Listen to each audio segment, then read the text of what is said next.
Hello, Henry from Belgium here. Today a video about Lego Set 6339 Shuttle Launch Pad from 1995. I had never seen this set before, but when I recently came across it at a second-hand fair, I didn't hesitate to buy it. The seller could not give me any guarantee whether it was complete, there was some little damage, and I also saw that almost all the white pieces were discolored. But I saw a cool box, a manual, and a lot of nice bricks. After some negotiating, I was able to purchase the box for €60, which was about the original retail price. And I did a good job with that, because if you look around, you will see that the average bids are at least double that.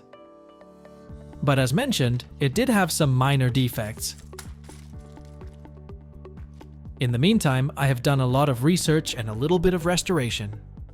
I soaked the white parts for 24 hours in a mix of bleach and water. And I have supplemented the missing parts where necessary. As you can see, I had already nicely sorted everything into zip bags, which immediately gives a nice impression and presentation if you want to sell your set. The set consists of 564 pieces and 4 minifigures. It has the theme, Town, and the sub-theme, Launch Command. That sub-theme only consists of 5 sets, of which this set is actually the largest and most impressive. It is also nice to know that a similar set had already been published in 1990, namely Set 1682, Space Shuttle Launch. But it is clear that this set from 1995 is more extensive and has more fun elements. Let's take a look at the set in detail. First, the box. It's a nice large size, half a meter wide. Both the box and inlay are in beautiful, complete condition. The plastic foil is also still in place. This set is missing the original blister that is normally included, and which you can see in this photo. In fact, I don't have a single set complete with this blister yet. That's apparently something the kids immediately threw away when they unpacked the set. As always, a very nice artwork with cool alternative designs on the back.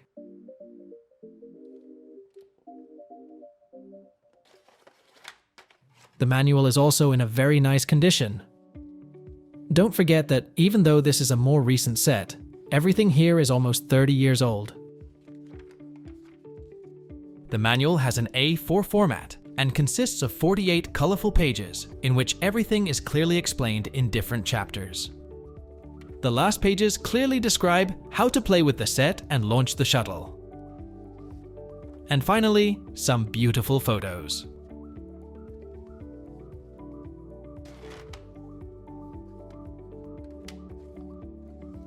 I also have a booklet with the sets that were available that year, which is always nice to have. And if that's not enough, there's also a cool poster.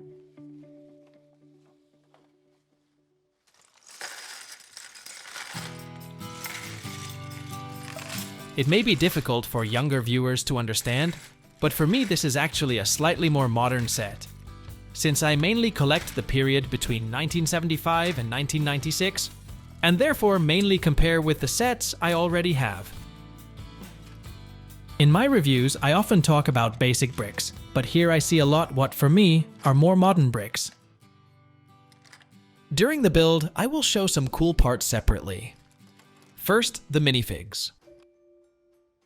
There are 4 in total, 2 of which are described as crew members, with a blue uniform and a red cap. They also appear in 2 other sets of this sub-theme. It's nice that they also have a print of a microphone on their face. I've never seen that before. Then there is a professor. He is unique and only appears in this set. And an astronaut who can be found in 2 sets. The visor in gold on the helmet is a cool detail. The helmet is not a classic space helmet, but a motorcycle helmet. I see that the torsos of the 2 white minifigs are somewhat discolored. I have not soaked them with my other white bricks, because I am afraid that the print might come off too. But it may still be an option to remove the arms and treat them separately. I can do that later. Anyway, nice minifigures, with creative prints on the torsos. But for a set of such size, there might be a 5th or even 6th minifigure present. For example, an extra crew member with a different print, and maybe also an assistant to the professor. There are 4 things to build: the space shuttle, the external tank and solid rocket boosters, the platform to transport both, and the base station.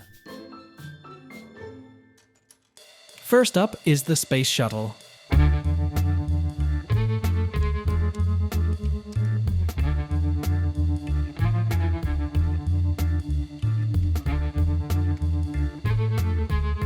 Nice building experience. Parts that I have already used in some classic space sets, supplemented with nice unique details, and even parts that I have never seen before.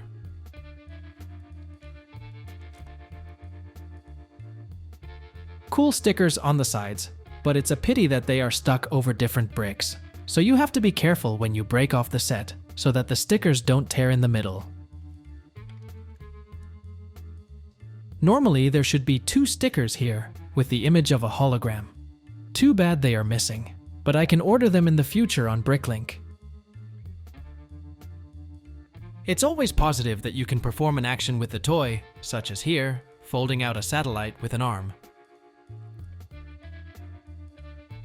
The arm consists of some Lego Technic parts. Actually, I saw these parts in the past, with the very first sets, which were used to form the arms of the old figures.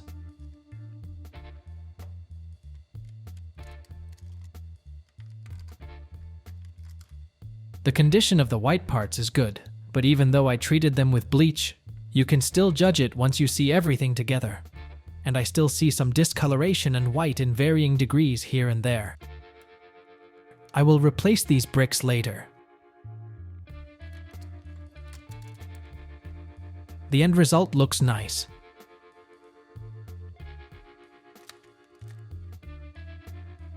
The only thing that bothers me a little is that you have to break open the roof to remove the astronaut.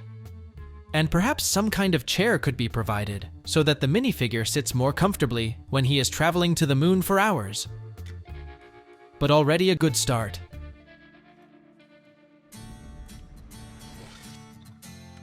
And now, the external tank and solid rocket boosters. Here I see gray parts that I have never seen before. These are mounted on top of each other in combination with some Lego Technic parts. You can then attach 2 identical rockets to it. Here there are also some stickers that complete the whole nicely. Thirdly, the platform. Here, gray and black bricks combined with yellow accents. And there are also some bricks that I have never seen before. The space shuttle and tank with rockets can be placed here for transport. They fit in perfectly, and the design has clearly been thought through. And now the last part, the base station. I have 2 base plates here for this. This is a road 32 by 32 with a runway crosswalk pattern. It's not unique because you will find it also in 2 other sets. And then we have here a 16 by 32 green base plate. So let's start building. While building this part, I also come across a lot of nice bricks that I have never seen before.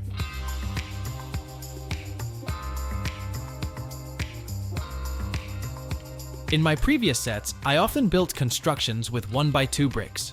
Well, in this set, there are 24 red bricks, which each replace 5 of those 1 by 2 bricks. This way, building goes a lot faster. But it's not boring and it's quite challenging, even as an adult. Various Lego Technic parts are also incorporated into the construction.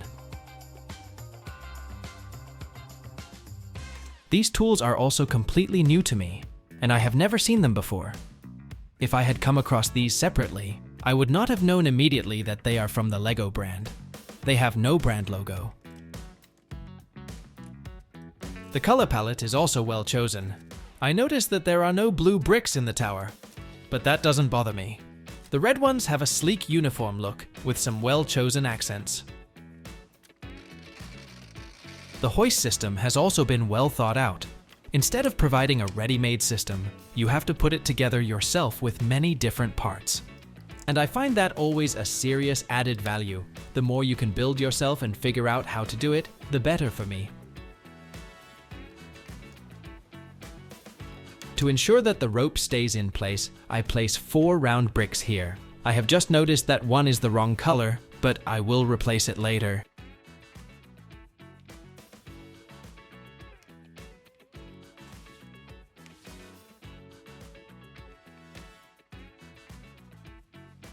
And this is the result, and it looks very good.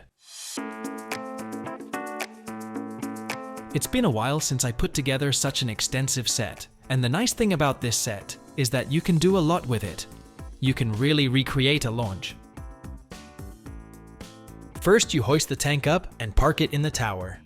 Then you hoist the space shuttle up. And finally, you put them both on the launch platform and the countdown can begin. The only thing that bothers me a little is that the tank must already be ready to be towed. It would have been nice if there had been an extra feature to bring the tank here, something with wheels at the bottom of the tank, or for example a ramp, so that the minifigs could first push it onto the platform and then transport it here. Anyway, there isn't such thing, so you actually start with the tank, which is here ready to be lifted. And this is how you do it.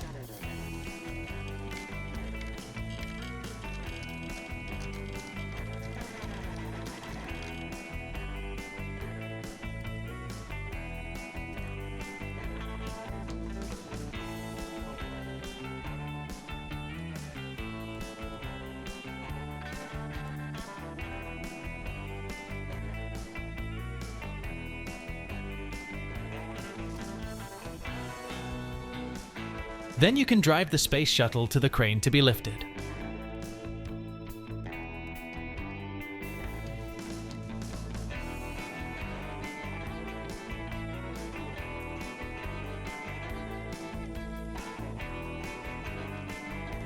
As a third step, you bring the platform over here and lower the space shuttle into it.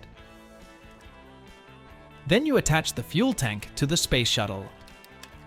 You have to push a little bit with your hands to actually fasten it properly so it doesn't happen automatically. Then you put the platform in place and lock it with these bricks so that it is firmly in place for launch. So that is a process that takes some time, and I think many children enjoy it a lot. For me as an adult, it was also a very nice experience to discover this set. And I mean the entire process of doing research, cleaning bricks, and above all discovering a lot of new bricks, and of course building the set. I actually have very few comments regarding the finish, but I noticed that I don't see any plants. Here on the box you see some bushes depicted as decoration. It would have been nice if there had been 2 of these bushes.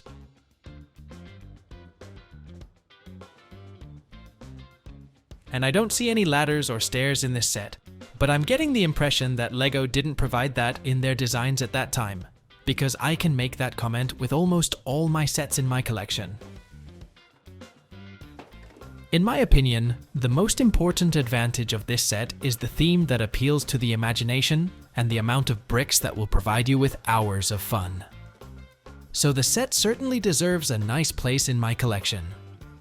Feel free to comment below this video and don't forget to subscribe, it's free. Thanks for watching and see you in the next video.